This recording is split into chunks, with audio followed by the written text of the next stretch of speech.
Welcome to podcast 43. Yes, yes, yes, yes, maybe, but yes. And we are rolling. All right. We're here. It's October. It's The 7th spooky episode. season. Yeah. Yeah. Yeah. I'm just 5 days till Hubie Halloween comes out. Really looking forward to that. Adam Sandler's the promotional material that they keep putting out on Twitter and stuff just makes me more and more excited for us to discuss this piece of work next week. During midterms week too. Looks Yeah, like I'm but gonna have to set some priorities. Yeah, who have to cares? watch that one first. Yeah. Well, yeah, but who cares about midterms when you got Hubie Halloween? But Professor, I couldn't do the work. Well, thank you everyone for joining us again.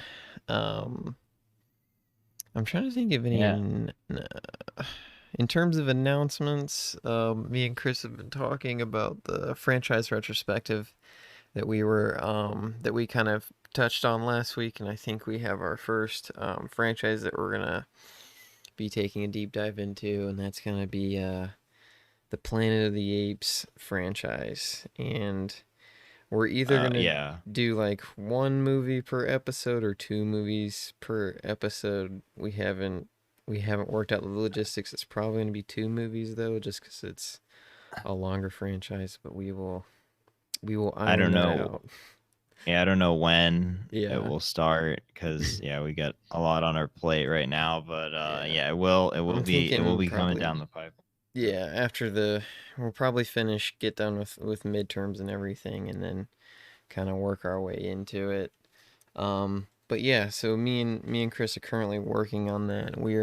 I'm excited to do it. But I think it's a little bit of a big undertaking, but just with that franchise in particular, there's like a lot of bad ones that I haven't seen. Like 9 or 10 films or something like that. I think with the whole big shebang. But we can start out with like we normally do, checking our letterbox diaries and kind of talking about the things that we have watched over the past week since the last episode. And I'll hand it off to you, Chris, to start off with that.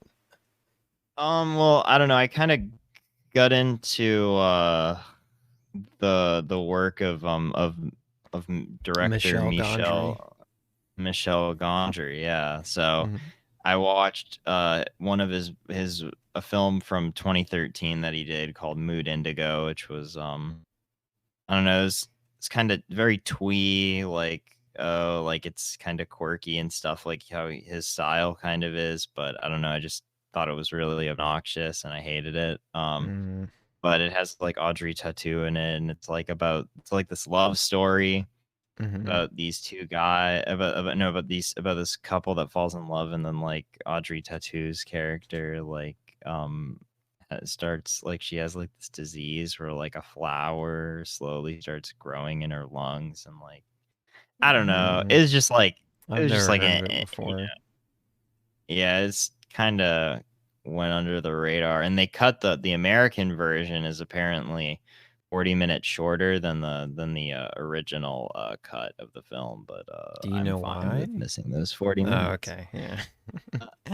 Yeah, I mean, I think it was Gondry and them said that they cut it so it would focus more on the love story and not like all this other side stuff, which I think probably is for the best. Well, you think if he'd want to just focus on the love story, he just would make a definitive cut that just focuses on the love story. Yeah, I don't exactly. really understand having 40 minutes of extra footage in international cinemas or how, you know. Yeah, it's like it feels unnecessary that they would have two cuts anyways, but yeah, I want to keep watching his stuff because he's got kind of an interesting thing. I've been watching a lot of his music videos that he's done throughout the years, and really looking forward to that Green Hornet adaptation that I have yet to see that he somehow has his name attached to. A very, very bizarre combo because he's like, that's definitely the biggest movie that he's made as far as budget is concerned. Like for him to make like a blockbuster is very strange. But yeah, Did Seth Rogen and Evan Goldberg, did they write that one? I don't know. I don't think that remember. they're. Yeah, no, they did. Yeah, That they sounds wrote right. it. I was gonna say, normally, if he's in a movie, he had, yeah. I'm surprised they didn't co-direct it like they normally do.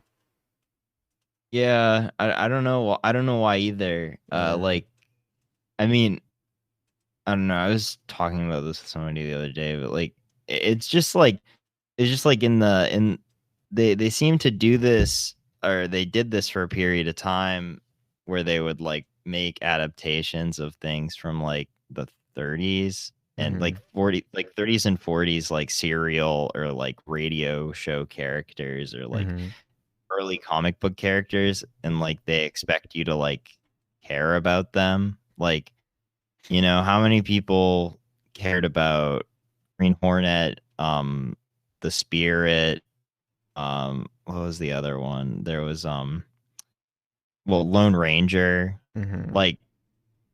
Like I don't know, like they exist in a vacuum. And that's why they're cool, is because like they're like a product of their time. But it's like if you try to update them, they kind of lose a lot of like any of the type of interesting stuff about them. It's like now it just feels like everything else, but like lamer because it's like so old and out of date. Yeah, I mean, I remember seeing that one when I was a kid. I know me and you kind of briefly talked about it. I think I liked it as a kid. I remember watching the Mythbusters episode where they tried to debunk like a lot of the stunts that they did to see if it could actually happen. And it was like What shoving a half of a tie-in. car. Yeah. It was like putting half of a car in an elevator and seeing if it could actually legit be detached by an elevator and then keep driving. Yeah. So, No, I get you. yeah, that's really the only thing that I can remember from that. But did you watch any other movies this week?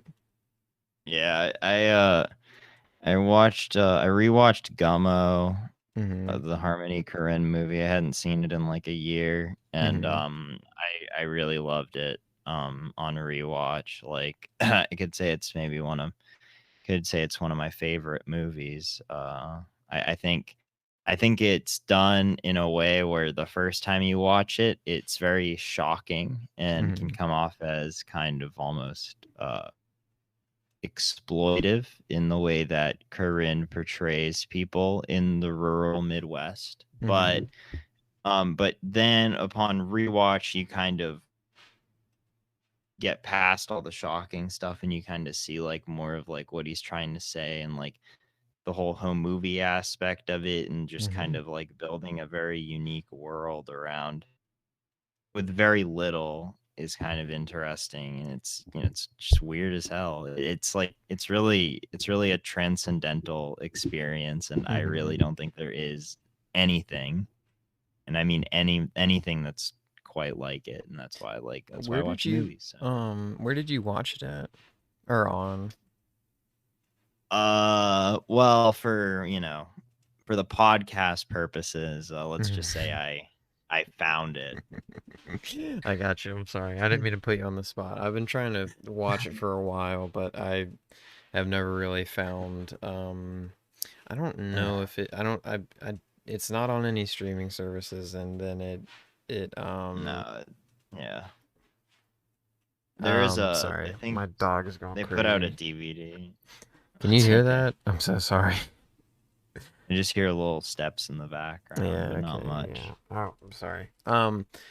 Yeah, I've been trying to find it on streaming and I haven't been able to find it, and it's just not one of those movies that I've rented yet. But I'll get around to it one day because it's always been one of those movies I've always wanted to see. And then one of our high school film teachers like highly recommended it.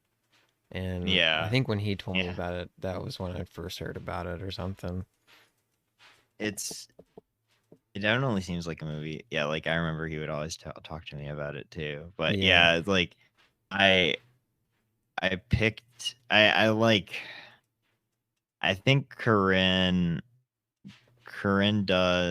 kind of has an interesting career trajectory, like Mm-hmm. especially like kind of breaking out at a pretty young age. And so Mm-hmm. like it gives off like it gives off like such like, oh, I'm a 20 something that just graduated from film school type vibes, like just like the weird stuff that he wanted to do and put to film, and like so abstract. And I think he was on crack the whole time when he was filming it. So Yeah, uh, I've heard the Letterman stories. Or was that well, yeah, Letterman that he did like yeah, the trilogy and then or he did and a he got kicked trilogy of off. interviews, and I think for the last one he wasn't even allowed to come back on.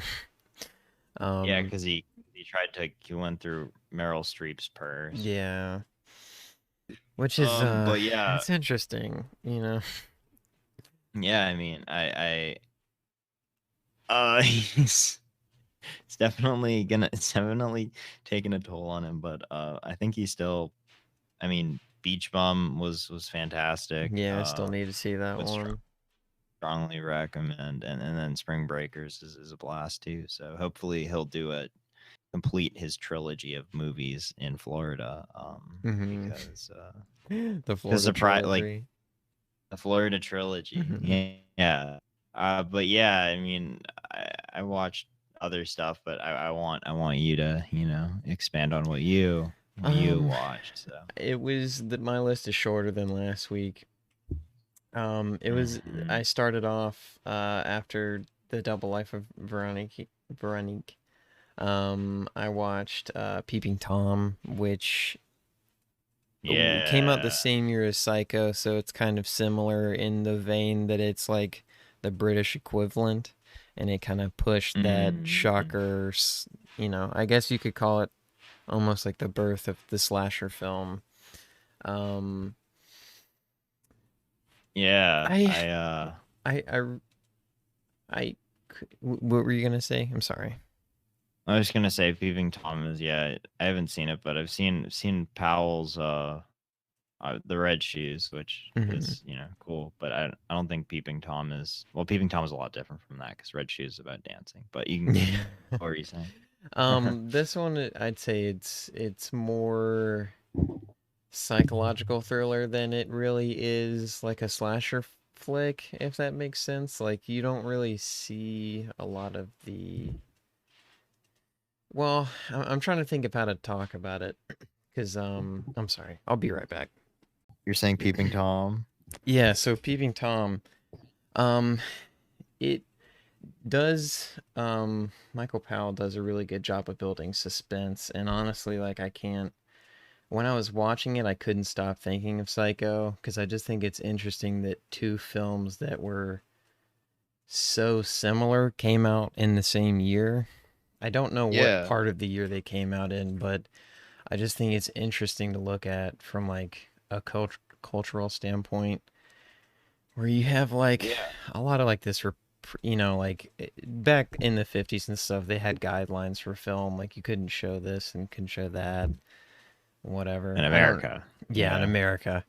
Um, Yeah. I was just about to say I don't know really how those how it affected Britain, but I always thought it was interesting the bounce back between like Britain cinema and American cinema to see how they kind of If impacted each other. Peeping Tom came out about a month before Psycho, it appears. Oh, okay. Interesting. Um Yeah. well, I really liked what's the main actor's name? Sorry, I don't remember what his name was. But I thought he was very good. He's very he it reminds me of again like Anthony Perkins, how it's like this innocent kind of protagonist that is just a monster by um I guess, I mean, you could call him a monster because he is a killer. But he's just a product of his circumstance and how he was grown up and how his parents treated him and stuff like that. Um, and I Yeah, think he's very innocent yet extremely creepy and off-putting when he needs to be in the story. Like there's a lot of I mean, as you can imagine, there's a lot of voyeurism within the film. So there are certain scenes where he's like just peering in a yeah, window, and they light his face very well, where it just casts a shadow on his face perfectly, and it almost yeah. reminds me of like. I mean, if I like was in my house at the middle of the night and I looked over and saw someone staring at me through the window, That would be no it, bueno. Yeah. yeah, like he encapsulates that like eeriness very That's well in his facial expressions. yeah. Um, hmm He's I mean, would you say he's creepier than Norman Bates or you know? mm, I'd say on a first impression, yes. But I Mm, think maybe the more you, hmm, it is interesting to compare the two. I'd say based off like just yeah, first impressions, I'd say he is creepier. But I feel like the more okay. and more you get to experience or have screen time with Norman Bates, I think he is more of a long-lasting kind of character Yeah. than Peeping or the main character in Peeping Tom because I think it kind The of peeping tom. I'm sorry I can't remember his name, Yeah, that's uh okay. but there's like again like a little love quarrel in there, and then you have stuff with a mom, and you know, so it's so similar, but they're two different films. I mean, obviously, you know, they're not the same, but it is interesting. I would recommend it, especially if you're in the mood for something creepy. I'd say go for that. I think it starts off a little slow, but I don't really think that, you know, it doesn't waste any time to start getting into the um, darker side of the film. And then the Okay. other movie I watched was Perfect Blue. Oh, excuse me. Hey, Yeah, and I liked it. Um, I've been we get some animation representation here. yeah, No, it's I've about never time. seen it. Um, uh, I've had like, dude, when I was a kid, this is just something I wanted to talk to you and get your opinion on. When I was a kid, I could watch like animation all the time, like animated movies I loved. And then like as I've grown up, I just favor it's not that I don't like animation anymore. But I just tend to like get way more invested in like actual films. Like and yeah. I don't mean actual films as in animation films aren't film. I just mean like I tend to prefer film rather than animation. And I still Yeah. like animation and I still really appreciate it, but for some reason I just can't. I don't know if that was I something you did experience or. Oh yeah, for sure. I Hmm. think that a lot of people do. Like it's the shift to live action Hmm. over animation because I don't know, you can as you get older and you can, relate more to things like you don't I mean, to a lot of people at least you don't want as much to be what you're for what you're consuming to be like disconnected from reality. And that's not to say that there aren't animation Hmm. films that give like connect us with like our humanity and stuff, but like I Hmm. just think live action just does it so much better. And like yeah, I'm the same way. I can't even Yeah. think of the last animated movie I I watched. mean, Probably I mean, well it was Perfect Blue, but before that, it was oh motherfuckers. That was another anime. I still oh really, I that can still, movie. yeah. Yeah. It's actually pretty. It's a fun little watch. I, I'm not trying to uh, demean animation in any way, shape, or form. I still think it is on par and can be on par with filmmaking, and I think it can convey those emotions that are found in normal live action films. I just don't know why I have such a hard time getting into them now. The last animated movie I watched was Osmosis Jones in August. Mm. The beginning. The cream of the crop. I've never Yeah, seen that I'm one. not gonna count. It's like it kind of toes the line between like trying to be like a film with like like edgy adult jokes and like a children's film, and it's just kind of like That was the Farley just does a brothers, bad right? job at both. Yeah, weirdly enough, it's Farrelly Hmm. brothers. Yeah, it's not very good. I'm not gonna count. I did watch an animated film technically last week, but it was a documentary that Michel Gondry did where he interviewed Noam Chomsky, but and they had animated sequences. But like, I don't count that. I'm talking about Yeah. like narrative stuff. Yeah. But yeah, I don't know. I think it just I think it's just like kind of happens with the times with a lot of people. It's just like you want real people, you want live action stuff, and like I completely agree. I second that opinion. I don't.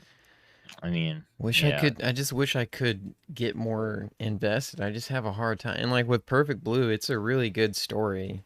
Like I really like it, but I just have a hard time getting. I mean, and sometimes that just happens with film where you can still like it and appreciate it. You just can't really get into it. Like I've had that happen with like a ton of films. Um and I think I've been pretty vocal about that on the show where that happens to me, but I still can appreciate it. But those were the only two movies besides our feature film that I was able to get in this week, and I want to watch more next week, but we'll see. We'll see with everything going on next week. I don't know if I'll be able to, but I'll try. Yeah. I mean, I watched some other stuff. I was kind of getting into the mood of the season, you know. Watched for sure. I watched a lot of French movies last week, but like I watched The House of the Devil, which isn't French, is an indie movie from 2009, which I don't know, it was kind of neat. It was very low budget. I think it was made for under $1 million. Oh, wow. And it's like it takes place in the 80s, and it's about like Satanism. I don't know. I felt like it was a little too ambitious for like the amount of money that they had, especially later. Greta Gerwig's in it. She's like the best friend. She plays Noam of the main Chomsky. character. She plays Noam Chomsky. I've just been watching a ton of Community. I know me and he talked about it last 2 episode. weeks. Yeah, I'm in season 5, but I got busy. But but yeah, what? Oh yeah, and Driller Killer, Abel Ferrara. So what is that? I saw that you had watched that. It sounds interesting based off the title alone. So like, Abel Ferrara made a movie. I think this was his first feature film that he directed that was non-pornographic. Boo. Yeah, it's we need a boys director. For homie, yeah, a director for the homie.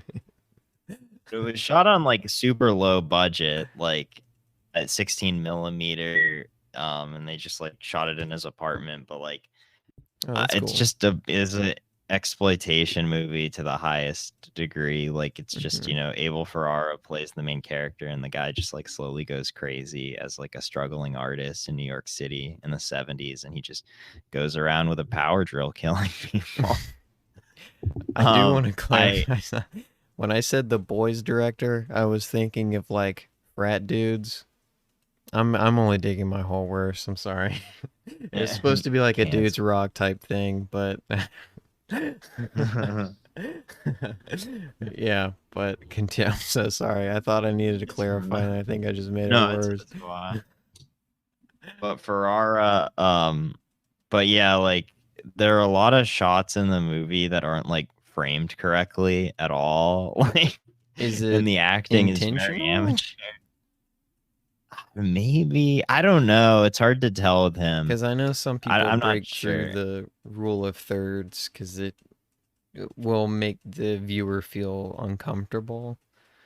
But I don't know. There's But just a lot of times where it doesn't even come off as that. I mm, appreciated it because of just how, it's just a dumb grindhouse movie from the 70s. But I mhm, didn't think that there was anything deeper there than just having a fun time. It wasn't like Bad Lieutenant, where I mhm, think that there's like a lot there as far as like what he's trying to say. And obviously he evolved as a filmmaker, and this was mhm. his first film. But it's got a good name, and it's also in the public domain, so that's Oh kind of funny. wow. Yeah. Well, I don't have any more movies. If you wanna, did you have any more movies that you want to talk about before we move on to the news section? Nah, I mean, I don't know. I watched two other movies, but like I don't think they're really that notable to talk about. I guess I can just touch on the French film "In Yeah, God Created Women" briefly, yeah, go for it, man. which was from 1956, and it was kind of like the introduction to like Brigitte Bardot as an actress. Mm-hmm. And it was not very good. Mm, It was very colorful. All I want to say is that God should have created a better movie too. So nice. that's all. That's all I'll say. Roger Hopefully Vadim, let me they'll put that one on the back of the Blu-ray cover. know. Yeah, We'll find we'll get some notoriety for your quotes. that's right. Yeah, my Um, opinion was the new two thumbs up on box art.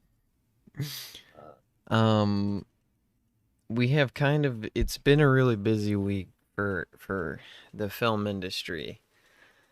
And Indeed. we have a good bit to talk about, and there's some surprises. I'll save my biggest surprise for last. It's probably not a surprise, but I was like, wait, what? But okay, so starting off, Robert Zemeckis' new film called The Witches is coming to HBO Max. I did not even know he was working on a film, so that was a surprise. Yeah. Yeah, I Cool. Wait, is it a remake of the Nicholas Roeg movie from the 90s? yeah, it's an adaptation. Oh, are you kidding me? Are Mm. you kidding me? Get that shit out of here. Why?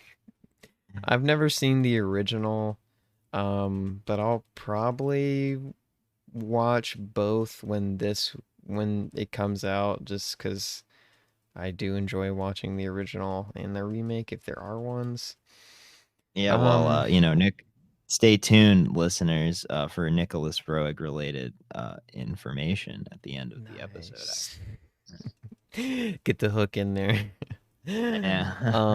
The I don't really have too much to say about this just because I don't really know too much about the original or the remake other than that it is coming out soon. I think HBO Max said that they were just gonna release it soon. This is the week of surprises, I feel like.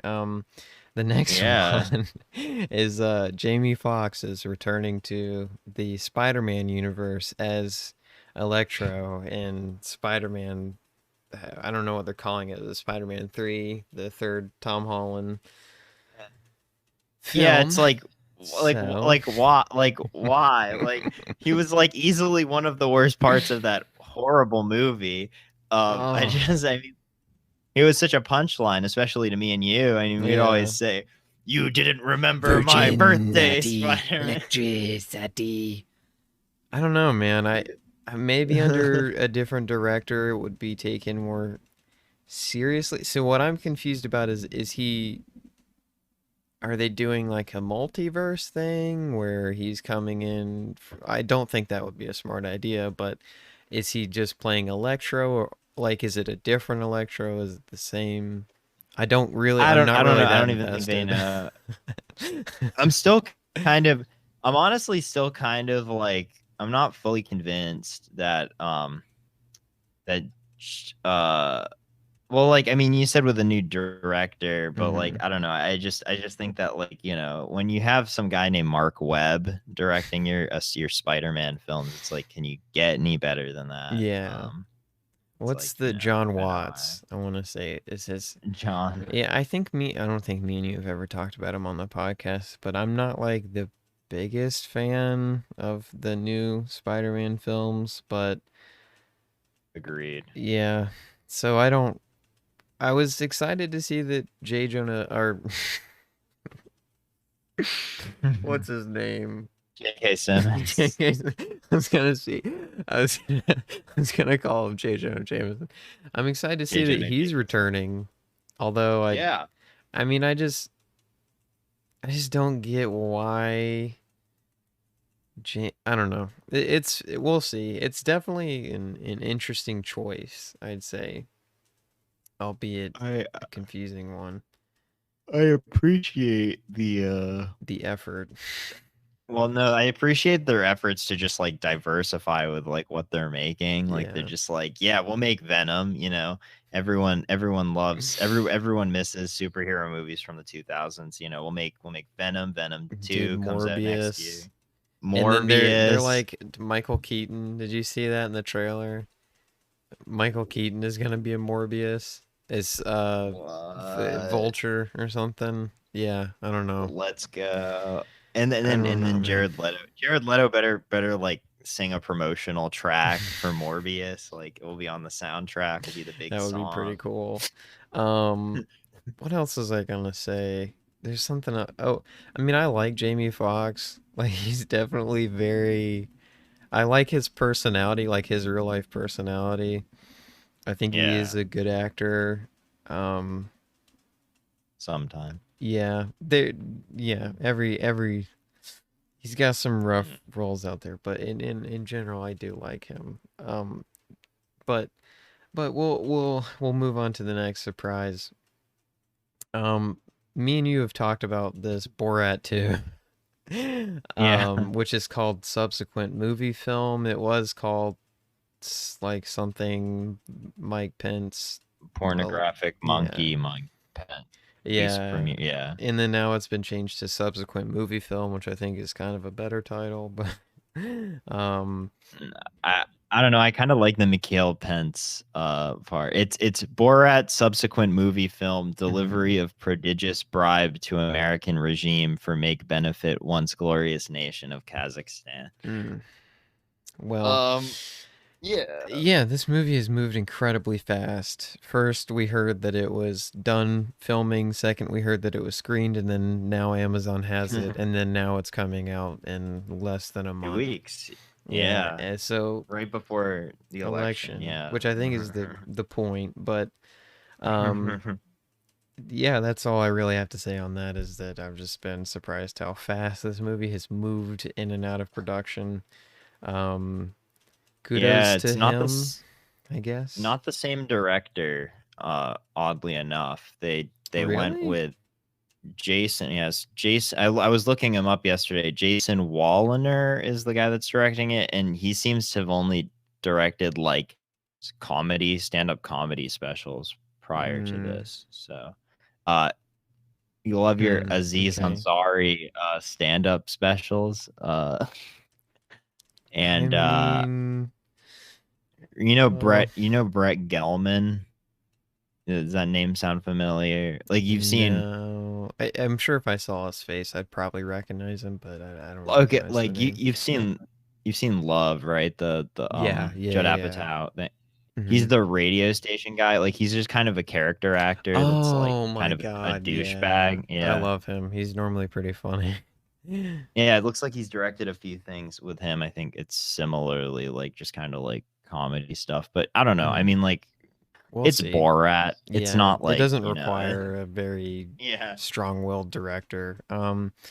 Yeah. All I've heard is like reports that apparently Sacha Baron Cohen had to wear bulletproof vests during two scenes that they shot. So, Yeah. I mean, Yeah. yeah.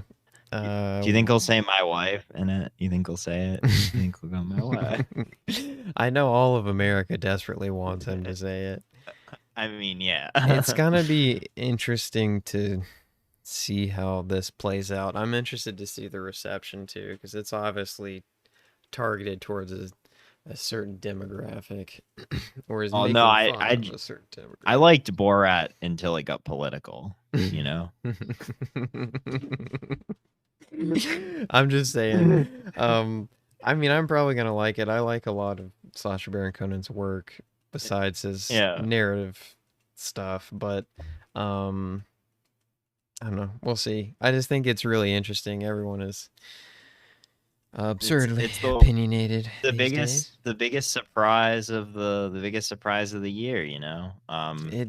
I'd say What? even more so than a global pandemic and I'm gonna civil withhold unrest. saying the biggest surprise of the year because I got one saved up. Sophie Shit. whew. Coppola. Coppola's new film On the Rocks with Bill Murray and Rashida Jones is coming out this month, so we have that to look forward to. It's going to be on Apple TV Plus. Thought I'd just talk about that really quick. And then speaking of the Coppolas, Oscar Isaac is going to play Francis Ford Coppola in a making Well, of The Godfather. it's out today. It's out today. Oh Wait. wait, no, never mind. No, never mind. Limited Yeah. theatrical release today, digital streaming at the end. I was You're talking excited. about On the I Rocks? was yeah, I was very Okay, yeah. excited at first. Yeah. But Yeah. was, So we'll probably talk about that movie. I'm pretty excited to see that. I don't really have too much to say about Oscar Isaac playing Francis Ford Coppola. I think he has the look. it's like stop doing this, please. Like I don't care. Like yeah, I don't really care either, but I do like Oscar Isaac, so yeah, but it's maybe like check. I'll probably check it out or something. I don't know. We'll see. but it's like yeah, it's like what? Oh, cool. Like we're making another movie about the making of another movie. Like that's what behind the scenes documentaries are for. Like yeah, Hearts of Darkness. Hearts of Darkness is an infinitely more interesting thing than I know it's for Apocalypse Now and not for The Godfather, but it's both Ford Coppola pictures. And it's like that's infinitely more interesting than a dramatization of the making of a movie that there's no way that this is going to be better than The Godfather. I mean, like I hate to spoil things for people, but well, I mean, The Godfather has a legacy that is I mean things can overtake a legacy, I guess. But I just don't really this one didn't really surprise me. I just was like, okay. I mean, I like Hitchcock, which was the Anthony Hopkins behind the scenes thing, but that was more supposed to like get at his kind of headspace during that time. So at least I think that's a little different. Psycho, but yeah. It's like you want to know, like, man, I can't wait for the the behind the scenes film about the filming of the Blair Witch Project. Dude, if they actually made that, that would kill me. Because, well, I'm not even a big... I don't really like the Blair Witch Project. I don't think we've ever talked about it on... I don't really like it either. Yeah, no, I think it's kind of a product of its time, and it obviously isn't real, but at the time, the hysteria around the film was... it was creating this atmosphere that it was real. It was one of the first of the, found footage films and whatever, so I can understand in the time that it came out being really into it, but looking at it now, I think the film is so annoying, man. All the characters, they just suck so much. You have it's always just like people calling each other's names. Yeah. People calling each other's names. It's like there's something out Mike. Mike, where are you? Mike. Yo, there's sticks. What's up with these sticks, man? Dude. But we'll so the biggest surprise to me, the Disney has announced their Lion King sequel, and Barry Jenkins is directing it. Yeah, that pissed me off too. It was just a bad I just week for cinema I in don't get it. general. Like Bear, what? Well, actually, I did want to bring up, I don't know if you had it on your list, but we can also discuss, I Mm-hmm. think, the Hollywood Reporter list of like, they had like a survey with a bunch of like industry people and they like ranked their 10 best films of the 2010, their top 20 best films of the 2010s. And it's like one of the worst lists I've ever seen. Like, Oh no, I didn't even see it. I'll look it yeah, up. but we'll talk about that later. But I don't know, I'll pull it up.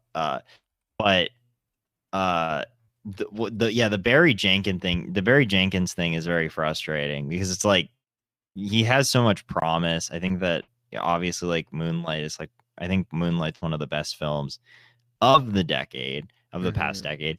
And then like if Beale Street Could Talk wasn't as strong, but I still think that it was pretty good. Especially like the score and stuff. And Mm-hmm. it looked really good. But then just to go to like just this, like just a sequel to a movie that's just, it was just already really stupid. Mm-hmm. And it's like, come on, Barry, what are you doing? What are you doing, Well, Barry? I just don't get it. Like like this isn't a move that makes sense in my mind with the films that he's done in the past. And directors are allowed to obviously expand and experiment. I have nothing wrong with that. But I mean, you're walking into a situation where your artistic voice is gonna be neutered. I mean, Disney, Yeah. Marvel, they're fucking famous for not for like controlling and manipulating every aspect of, like I just I don't get it. I mean, yeah, they don't care about Yeah. auteurs at all. And it's like what, yeah, like what's the benefit? I mean, yeah, you'll get some cash. Maybe it will give him some money to work on things that he like actually Yeah. cares I about. suppose that is true. I didn't think of it from that perspective. But yeah, like just like the Lion King 2 too, like what the fuck is that? Like I mean, I know that they made those direct to video sequels. I remember them always being advertised on Disney DVDs that I'd watch. But like, Mhm. is that where they're going with it? Like, who cares? Like, I don't know. That Well, just I the whole mean, thing is like my thing with like sequels to the live action yeah. adaptations sequels to live action adaptations of movies that were already animated Mhm. is already low enough. Well, my So. like I mean, you know how I feel. I don't feel very strongly about this whole live action and like the animation to live action. I know it's ironic, but I believe that the animation is better than these soulless live action remakes, man. Easily. I mean just I don't even know if I want to like really get into it, but it I just like it's already against, I don't know. It's whatever. I just don't really think that it's a good decision. And if the movie turns out to be good, I'll bite my tongue. I will obviously give credit to where credit is due if he does a the good odds of job with that it. the odds of Yeah, that happening are like, they're very I'm gonna say like under 1%. Like yeah. I'm I just mean, I'm calling it right probably now. not gonna see it if I'm being 100% because I just don't really want to. I just don't want to support that. I don't want to support Disney continuously rehashing the same thing and not innovating or trying to change in any way, shape, or form. Like Mm-hmm. I just don't want to support it. Looks like Milan didn't do well though. No, dude, it did It very did well. good. I'm air quoting It very did well. very well. But we can talk about. I just pulled it up. We can talk about the Hollywood's 20 favorite films of the Okay. decade poll. Yeah, so they said that this list was ranked by 3,500 industry professionals. So these are the people that actually like worked on the movies, and Mm-hmm. so they did this survey, and this is the top 20 list. So I'm just gonna read it aloud, and then we'll go Mm-hmm. from there, just so you know it doesn't sound like, yeah. So number 20. The King's Speech. Number 19, Call Me by Your Name. Number 18, Once Upon a Time in Hollywood. Number 17, Wonder Woman. Number 16, The Hunger Games. Number 15, Bohemian Rhapsody. Number 14, Hidden Figures. Number 13, Mad Max Fury Road. Number 12, The Social Network. Number 11, Birdman. Number 10, Bridesmaids. Number 9, Argo. Number 8, Harry Potter and the Deathly Hallows Part 1. Number 7, A Star is Born. Number 6, La La Land. Number 5, Avengers Endgame. Number 4, Inception. Number 3, Black Panther. Number 2, 12 Years a Slave. And number 1, Get Out. It's such a weird culmination of movies. It's bleak, dude. These are the people that work on the movies, and these are the people that actually like gauge, like, oh, this is like what is the best. Like, I is mean, with there? Deathly Hallows Part 1, I love the movie. I'm a big Harry Potter fan, but I don't think it stands in the ranks of the decade's best. Well, I mean, Avengers Endgame probably should have been a little bit higher than top 5. Bridesmaids, I think, is very funny, but I Yeah, don't like think it's the decade's best. Birdman is. I'm not too big a fan of Birdman. I love Social Network. Mad Max Fury Road, I think, is very good. I haven't seen Hidden Figures. Bohemian Rhapsody doesn't need to be up there. Hunger Bohemian Games doesn't need to Rhapsody. be up there. Bohemian Rhapsody wasn't even the 15th best movie of 2018. Let's be real here. I don't know, man. Wonder Woman should be up there. Once Upon a Time, I don't really think deserves to be up there. Where is Moonlight? Where is Moonlight? I mean, I love Call Me by Your Name, and maybe I could make an argument for it to be up there, but I don't think its impact has been that big. I think I just have a big connect. I really like that movie. Yeah, but I think it's also too early to tell. Like, so like we're 10 months out. The decade isn't even over. Like I mean, whatever. I'm surprised that Parasite didn't even make the list, or like I don't know. Like, I'm not even saying. I do think that people kind of overstate how good Parasite is, but I just felt like with the recency bias of this list already, I felt like they would have. Well, a lot of these are like extremely current films. Yeah. Which I know it's part of the decade, but it's like I feel like it's more favored towards the end of the decade than actually trying to be. Well, I mean, it's going off people's opinions, so I understand that they would remember what most recently came out. It's just like La La Land probably shouldn't be up there either. I mean, they really missed out on a lot of like, especially like, I mean, there's like no overlap between like what I would pick. Well, I don't know. Maybe I like The Social Network a lot, and yeah, I do too. And I don't think I like Mad Max Fury Road a lot, but I wouldn't put it in my top 20. Yeah, and then like I like a lot of these films, but I don't think they represent the decade. Yeah, I mean, I love La La Land, but I don't think that it should represent. I mean, it's hard to tell when people try to do. I mean, I suck at doing like top 10 lists because I can't. I get gridlocked. So kudos to them for being able to put together a list, but Spike Jonze is her. Yeah, where's that? Should be up there. Yeah. Well, I guess this is going more. It's just it's just like it's just depressing because like I mean like I don't care if it's just like a bunch of nobodies making this list, but it's the people that work in the industry. Like that's the really weird thing. That, like this is like what the majority of people that work there would say like is like quality, is like the best of the best. So yeah, I mean like definitely not a lot of indie movies.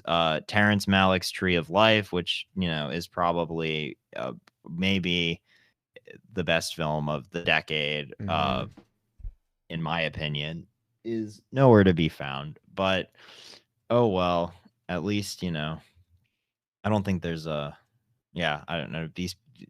Come on, guys, watch better movies. Don't watch The King's Speech and say that that's the 20th best thing that you've seen this year. I've never seen it before. It's on my list, but like Colin Firth. But I want to see A Single Man before I see that one, just because I'm more interested in it. I used to always get a single man and a serious man mixed up. I did too. I was gonna say A Serious Man. I was like, no, that's not what it's called. But I have some heartbreaking news I just saw. Rick Yeah. Moranis was attacked in New York City. Wait, Yeah, it just like says Rick Moranis was randomly attacked in New York City on Thursday. what the heck? Oh, Yeah. I hope he's okay. Yeah, I hope he's okay too. Uh, He's in the hospital with pain in his head, back, and hip before going. it Mm, looks like somebody just beat him up. yeah, that's terrible. Yeah, like, Sorry, I what didn't the mean to heck, laugh. It's guys? just such. It almost seems like a Onion article. Like Yeah, why? I know. But, I mean, but he we. doesn't even Yeah, act anymore, really. I mean, yeah, no. retired. Uh, Um, but I guess it's time for us to get into our feature film.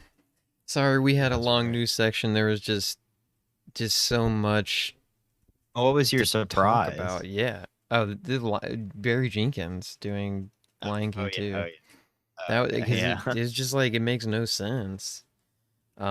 But um, yeah. So now we'll take an ad break. All right, and we're back from that ad break. Yeah, what an So ad break. this week's feature film is Candyman. And From 1992. yeah, and so me and Chris had not seen this, or had you haven't seen this before, right? No, I Okay. hadn't. Yeah, me neither. I picked this one on a whim just because it's, October. We wanted to kind of celebrate the season and do something a little bit more different, a little bit more fun. Or not a little bit more fun, but we haven't really done a horror movie before, I don't think, on. Yeah, no, you Yeah, haven't. okay. I mean, Uh, unless you, I guess Ivan's Childhood could be a horror movie. Yeah.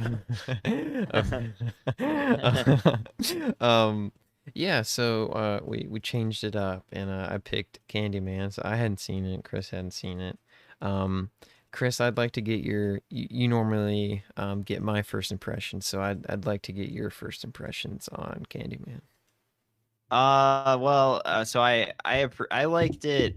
I liked some parts of it. I liked it Mm-hmm. overall, but like I wouldn't say I loved it because I think that they kind of abandoned a lot of the social commentary stuff Mm-hmm. Oh, near for the sure. end of the film. Like Mm-hmm. it was like they were tying it into like, oh, like race and class and stuff and like in Chicago and how Mm-hmm. like, these housing projects and all these people are completely impoverished, and even the background of the Candyman kind of discusses that. But then they're just kind of like, oh, we don't really have a lot of time to talk about that, so we'll just keep going with the horror stuff and not really touch on that at all. So I Yeah. was kind of disappointed that they kind of abandoned that because that could have been an interesting angle. But I Mm-hmm. think the score I really liked. It's Philip amazing. Glass always does a good job.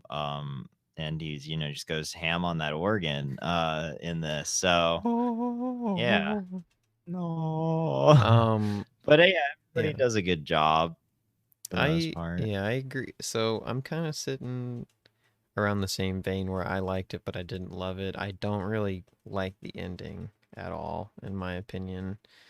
Oh yeah, I Um, was I was like, are you kidding me? This is so yeah. stupid. Well, I feel like well, we'll get into spoiler warnings because it's kind of, I don't think that there's like a ton of stuff to talk about within the film.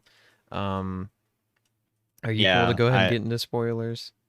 yeah, Okay. let's just pull the trigger on that. Yeah, Yeah. let's do it. Yeah. The ending, what irritated me, because so if Candyman is this figure, and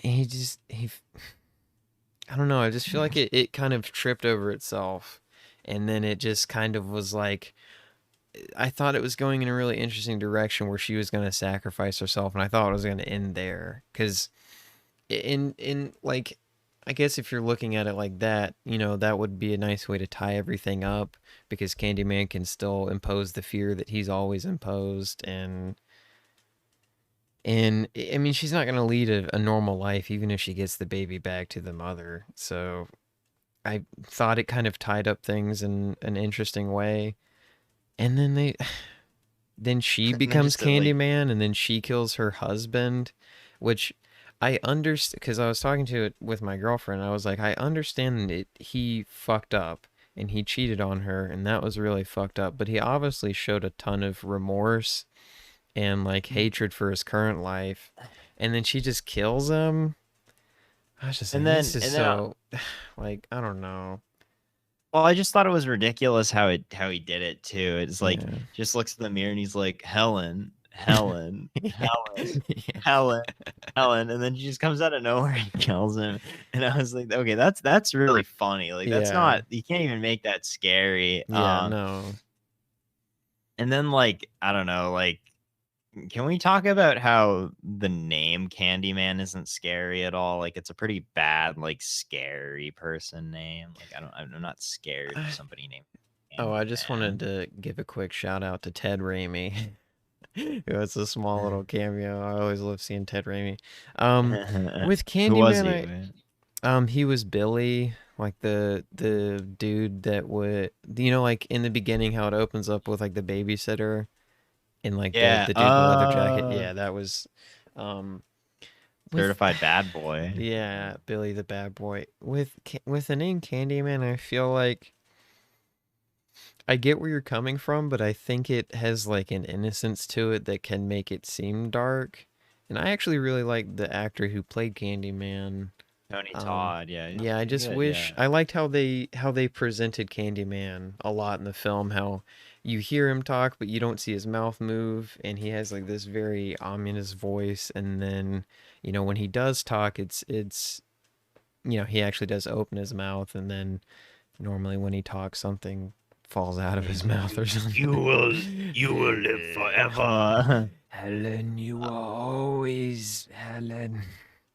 He kind of reminded me of Imhotep from The Mummy in a lot of ways. I mean, well, this came out Hmm. before The Mummy, but Yeah. it was just kind of, well, the remake of The Mummy, not the Boris Karloff, but Hmm. it was just kind of like, he's like this guy that like was kind of punished and killed for just loving, and Hmm. he took that to his grave, and he's got to kill everybody because he's just mad because man was just he Tripping. just was he's just loving. Yeah. No, not true. Oh, I meant to say the other people that killed him were tripping. Oh Sorry, I yeah, they were. misunderstood where you were going with that. But they were, Um, yeah, they were. well, so and the other reason I don't like the ending is because it doesn't really tie up any message. Like you were saying, like just kind of ditches all the messages that it was kind of building in the social Yeah. commentary. Because I thought it was really interesting. Like I thought it was really building an interesting case and an interesting message for the film, and then now I don't even really know what they were trying to say with it because at first I thought they're either going to play this one of two ways. Candyman is actually going to be real, or it's going to be a case where, like in the Mouth of Madness, where you have someone that investigates it so much, they go down the black hole and then they start going crazy and they start doing Hmm. sporadic stuff. So I was like, it's either going to turn out that she's crazy and that she's actually killing all these people, or Candyman is real, which, they go with the latter half. But, um, I have yeah. kind of a funny story about Candyman because Hmm. I had never seen this movie or any of the movies, but I of course knew about Candyman. And I remember when I was like maybe I was in like middle school, I thought it was like the funniest shit I've ever done. Like I was like, I'm gonna get so many views, and so like I made this edit of Candyman of the kills from this movie in Candyman, and I synced it up to "I Want Candy," the song by Bow Wow Wow. Like "I Want Candy," and I put it on YouTube, and like I think it got like probably like 100 views, but Like I didn't go 1.8 viral. billion views, It and was, then yeah. Psy came and knocked me off my throne, and it was Yeah. insane. It was really disappointing. um I wish I honestly had more to say. I guess another thing, I thought all the acting was pretty good. I Yeah. really loved culmination of the aerial shots that they would do, and then Oh the yeah, with the like score. yeah, Yeah. with the score and how I mean the score is just amazing. But I I like I the almost culmination of the chanting and I almost went to aerial shots. I almost went to school there actually. Oh, for I real? applied Columbus? and got in. Was that Columbus? University of is no, it's University of Chicago, Illinois. Or no, University of Illinois, Oh, okay. Chicago. Um, It's either yeah. Columbus or Columbia, but there's like a art school up there. I think that's what I'm thinking of, but It's yeah. Columbia. I Oh, actually got Columbia. in there too, funny enough. Yeah, Well, because the it was thing based off is of your "I Want Candy" yeah. edit. Yeah. They saw that and they Yeah. said, "Well, this guy know." It is nice though to see other movies that are set in like Chicago because like Yeah. I do like the utilization of that location and things other than just John Hughes movies and so yeah, it's Yeah. good to see that. Eh, but like yeah, but like yet again, like one of the most interesting things that they talk about is like gang violence and all this other stuff in Chicago is just kind Mhm. of barely They barely even scratch at touched it, upon. man. Yeah, Yeah. like that's like this like in the beginning of it, I felt like the film had so much potential, but in I'll give it to it that it's not I wouldn't say that the film I never found myself predicting what the film would do next. Like I thought it had a good way of kind of keeping the audience at the edge of their seat. Although maybe the ending in hindsight is a little bit predictable, but I just I don't know. I just don't Yeah. like the ending. That's really all I can say. Like I enjoy the film up until the ending, And but you I prefer the Bye Bye Man. dude, the ending makes that film with the Bye Bye Man. But maybe we'll. No, we're not. We can't. we can't. We can't review that. No, there's no way. Yeah. We would lose all legitimacy. It's Yeah. like people would be scrolling through our episodes and be like, "Oh, they talked about the double life of Veronique Veronique, whatever that is. and the Bye Bye What Man." is true stories? Hmm. Um. Yeah, but Yeah. I it made me almost optimistic though that the new film, which I think is a continuation, will maybe touch upon that stuff. I It did make really me didn't excited. care enough. I really didn't care enough to watch the sequels. Like I was just kind of like, yeah, that's time that I'll never get back. So I'm fine with I missing just don't them. see But I what don't know. I'll they're gonna definitely check out the new do. one. Yeah, it did make me excited for the new one because I hope it kind of takes it in a different direction, in a direction that actually says something. Because I mean, not Yeah. every movie has to have a message, but I think this film was supposed to. Like it definitely This feels like it was trying to do something, but it just didn't fully realize it. and as far as like other because it's an adaptation of a Clive Barker story, I want to say. Yeah, I think it's called The Forbidden. Yeah, I think that it's got it kind of in some parts kind of gave me a little bit of a like kind of reminded me of Hellraiser a little bit with like the grossness of like his like hook hand and all this other stuff and like but yeah, I just Hellraiser is just better, it's just like Mm-hmm. just for like a pure horror movie. Mm-hmm. Cuz Hellraiser doesn't try to be anything Yeah. Are we different looking at it really. wrong? Was this film just supposed to be a horror film? I but I don't think so because there's so Okay. many there's like that offhand line from Virginia Madsen's character Helen Mm-hmm. where she's like the real thing is like the real thing that's crazy is that it took it took like a white woman being assaulted for like Yeah. people to like No, yeah, that is true. Yeah. care about like anything that's going on in that like in the projects and stuff. And Mm-hmm. it's like, yeah, that was the angle that it was going in. Yeah. And yeah. So I just yeah, it sucks a little bit that it didn't kind of fully realize it. I might I probably won't watch the sequels, honestly. Maybe. Yeah. It really depends. If I hear a story, if I look at the plot and see kind of if they're going to take it in a different direction, but I'm going to put my money on it that it's probably just going to be an even shittier horror movie. No, That's it's yeah. This yeah. I highly doubt that they would do that. I mean, like it seems like they would go into the more, even more so that direction with the sequels. Like, but Wait, so oh well. you don't think the sequels are going to be like just stupid horror movies? Oh, okay. No, that's what I was saying. Oh, Sorry, okay. All I right. Yeah. misheard what you said. Yeah, Yeah. no. That's what I was. Yeah. Well, because I was like, well, they can either dive into the mythos of Candyman, which I think would ultimately destroy his presence, right? Because the more you explain it, the less I think scarier he's gonna As, become.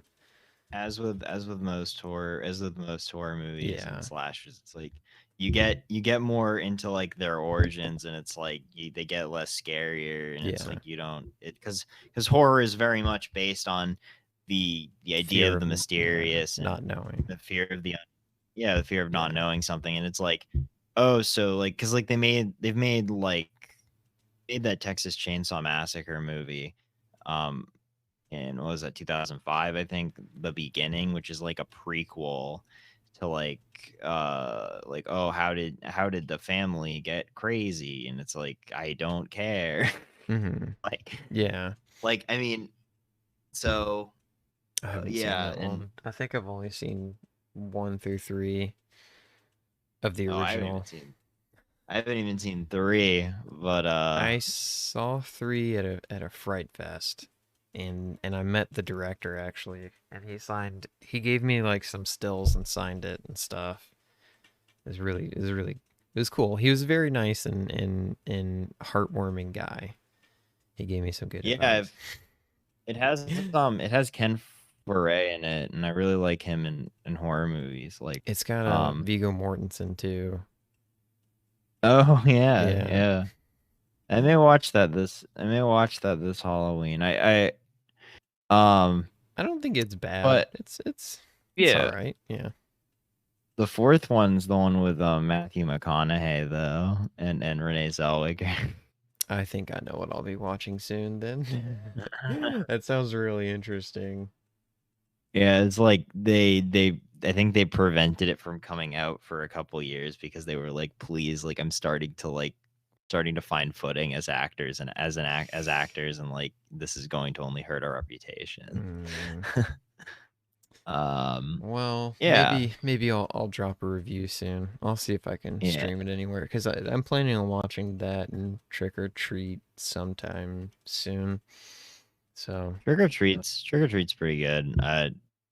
It kind of like, I don't know. I rewatched it last year and I was like, mhm. this isn't as charming, but like I think around the first time I was like, yeah, this is pretty neat. You know, it's kind of Yeah, fun. I know. I had talked to you about maybe switching Candyman out and putting that one in, but I'm glad I There's did even less watch to talk Candyman. about with that. Yeah. Yeah, because I was looking at Michael Daughtry. He doesn't really have like like I don't care for Krampus at all. Like I just didn't really think it was that good. Ah, man. Yeah, I'm sorry.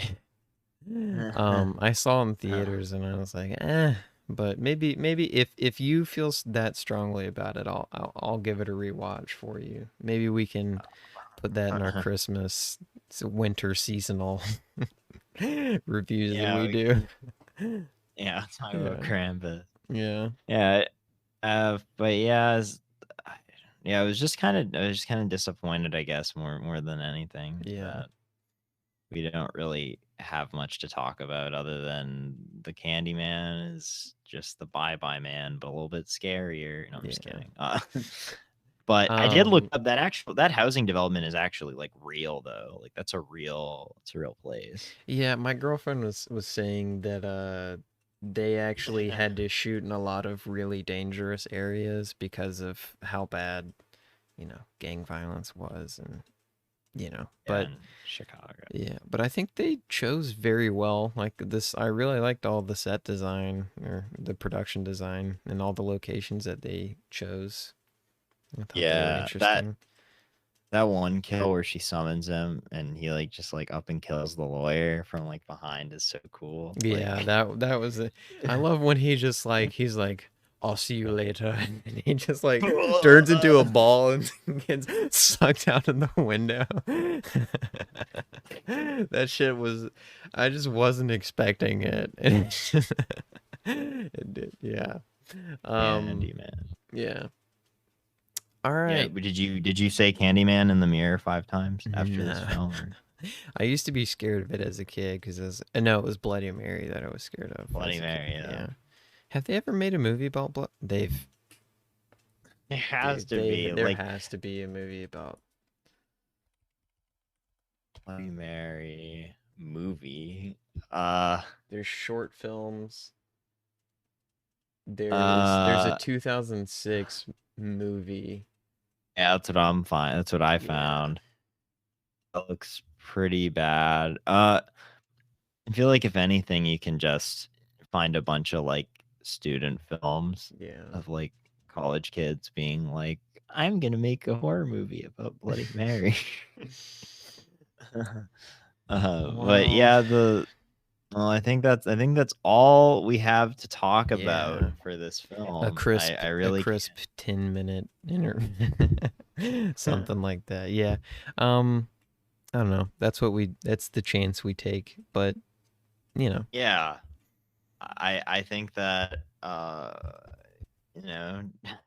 check it out, but in the same vein of like other horror movies Yeah. that don't really have a lot. It's not like your Rosemary's Baby or Mhm. your or something like that. It's more just like, oh, it's Halloween. I'll put this on. Yeah. And It's got I'll enjoy what I some see. scares, I guess. Some jump scares. I mean, I didn't really find it really that scary, in all honesty. I know. Yeah. Yeah. Was the Candyman fitted though? What do you mean by that? Did you think that his fit Oh, was his good? fit. Like, Oh, it was pretty yeah. nice. I thought the pants were a Yeah. nice contrast. Yeah. The coat was pretty cool. I The thought, fur yeah. coat. I was Yeah, thinking. that was nice. Oh, there Yeah. is one thing that I did really like was the when she goes into like the Candyman's like lair and like Mhm. there's the painting through the hole of like the mouth and stuff, and that's how Yeah. like she got through. I thought that was really cool imagery. So yeah, that was probably my favorite part. So I agree, but the imagery confused me because like the way I looked in it, the way like it's framed, right? It's like she's walking out of Candyman, but then she does go back into Candyman. So it's kind of, if I'm looking at it at a literal Yeah. sense, that's what I was confused. Oh, I mean, I by. don't. You Yeah, know? I couldn't really pick up on what I just thought it Yeah. looked nice. Yeah, no, it's not. it is a nice shot. Uh-huh. I was just confused because it's like it would have made more sense if it was on the opposite side of the wall, because then she'd be traveling. Yeah, yeah. She'd be It's a stupid critique, but that's how imagery works. So Yeah. Maybe somebody looks like somebody doesn't like to have fun while watching movies. No, I mean I'm not a stickler. I'm just saying like I enjoyed the imagery. I was just confused by it. But yeah, so any final thoughts? Is that all you can say about Candyman? I think that's I think we've really stretched this bit thin. But next week we will be watching Nicholas Roeg's 1978 film Don't Look Now, which I think will be a little bit more have more substance. Dense, dense, and have a little bit more substance to it as far as horror films are concerned. But I'm looking to just continue picking horror movies throughout the month. But it's for really, sure. Yeah, me too. But we'll find some better ones. I would just look over my movies and what else I have. Yeah, there's there's tons, and there's a lot. Yeah. and I've watched my fair share of good ones and bad ones. So yeah, well, we can come up with something else to watch. I do think that yeah, I'm just looking forward to watching Hubie Halloween, which may honestly, if depending on if it's good or depending on how good it is, it may actually overshadow Don't Look Now. A lot. What day does that come out? Is that next? I think the 7th in 5 days. Sorry, I did check the countdown app on my phone. Okay, it comes out Wednesday. Okay, yeah. So I'll probably just watch that Wednesday and then watch Don't Look Now Thursday. Yeah, okay, sounds good. Which is weird that doesn't make any sense that it would come out in the middle of the week. Yeah, it's like they seem to be going back even earlier because in Devil All the Time was came out on Thursday, and then this came out on a Wednesday, and they I guess they kind of abandoned the whole Friday. I mean, people are losing their conception of talking from personal experience. I'm losing my perception of days. Like all I know is what homework I have to do, and then it's weird. Quarantine is it's odd, man. Or I guess not going to. True. Yeah, I'm taking online classes. I know that you're doing like in-person classes, but like I'm losing my. No, I'm doing. It's pretty much all online for me. Okay, my bad. Yeah, I'm losing my perception of like what day it is. Yeah, it's really scary. I don't like it. I totally get that. Yeah. Well, all right. So yeah, Don't Look Now next week. And y'all have just y'all.